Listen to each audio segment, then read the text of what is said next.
अस्सलाम वालेकुम। Last lecture में हमने बात की थी वाइल लूप की। और मैंने आपको बताया था कि वाइल लूप बेसिकली एक सी प्लस प्लस में लूप की टाइप है। ठीक है, और लूप का मतलब ये होता है कि एक ब्लॉक का रिपीटेडली एग्जीक्यूट होना। ठीक है, हमने एक फ़्लो चार्ट को डिस्कस किया था जिसमें मैंने एक वाइल लूप लगाया था, और जब तक ये कंडीशन सेटिस्फाई हो रही थी लूप की बॉडी एग्जीक्यूट हो रही थी। जैसे ही ये कंडीशन फॉल्स हुई तो लूप की जो बाहर की बॉडी है वो एग्जीक्यूट हुई, जो नो की कंडीशन है वो एग्जीक्यूट हुई। राइट। सो बेसिकली लूप का मकसद ये था कि हम एक दफ़ा कोड लिखें और उसकी एग्जीक्यूशन मल्टीपल टाइम्स करें। ठीक है, और हमने एग्जीक्यूशन को लिमिट करने के लिए यहाँ पे कंडीशन लगाई थी, और यहाँ पे वेरिएबल का चेंज करना बहुत ज़रूरी है, अदरवाइज़ ये कंडीशन कभी फॉल्स होगी नहीं। ठीक है, आपने जिस कंडीशन में वेरिएबल यूज़ किया है उस वेरिएबल को कहीं ना किसी तरह मॉडिफाई करना ज़रूरी है।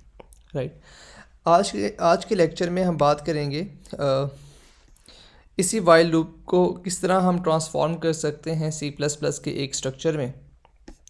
तो उसका हम कोड देख लेते हैं। Let me remove this lines.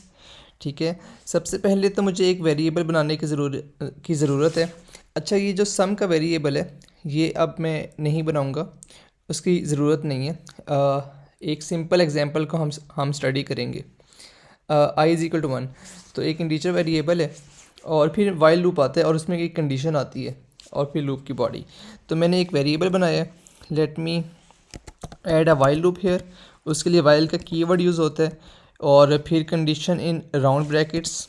ठीक है, i is less than equal to 3, और फिर लूप की बॉडी को हम डिमॉन्स्ट्रेट करते हैं कर्ली ब्रैकेट से। यहाँ पे मैं जो भी लिखूँगा वो रिपीटेडली एग्जीक्यूट होगा जब तक कंडीशन सेटिस्फाई होती रहेगी।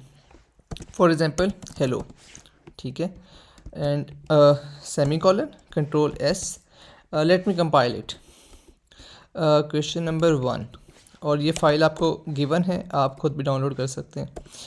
तो ये एक इनफाइनाइट लूप चला है आपके सामने, और इसको एग्ज़िट करने के लिए कंट्रोल सी। एनीवेज, ये ऐसा हुआ क्यों? तो रीज़न ये है कि इस लूप ने इस कंडीशन को देखा, i is less than equal to 3, 1 3 से कम है, यस। और ये कंडीशन सेटिस्फाई होने की वजह से ये बॉडी एग्जीक्यूट हुई।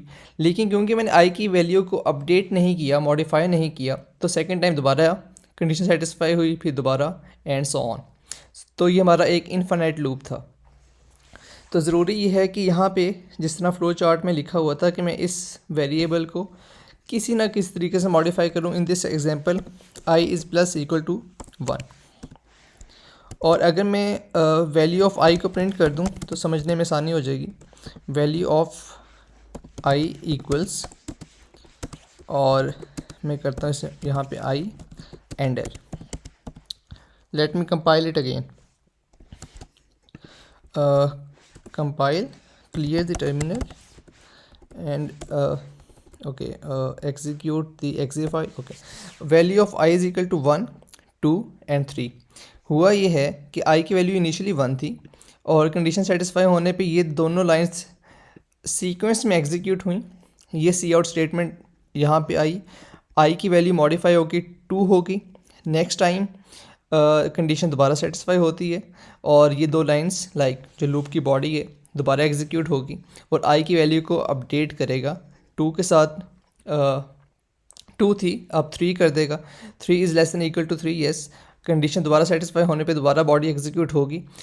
लास्ट आइट्रेशन में जब आई की वैल्यू 4 हुई है, ठीक है, उसके बाद कंडीशन दोबारा चेक होगी, 4 is less than equal to 3, no, ये कंडीशन अब फॉल्स है, तो वो लूप की बॉडी से बाहर आ जाएगा, और जो नीचे वाला कोड है उसको सीक्वेंस में एग्जीक्यूट करेगा।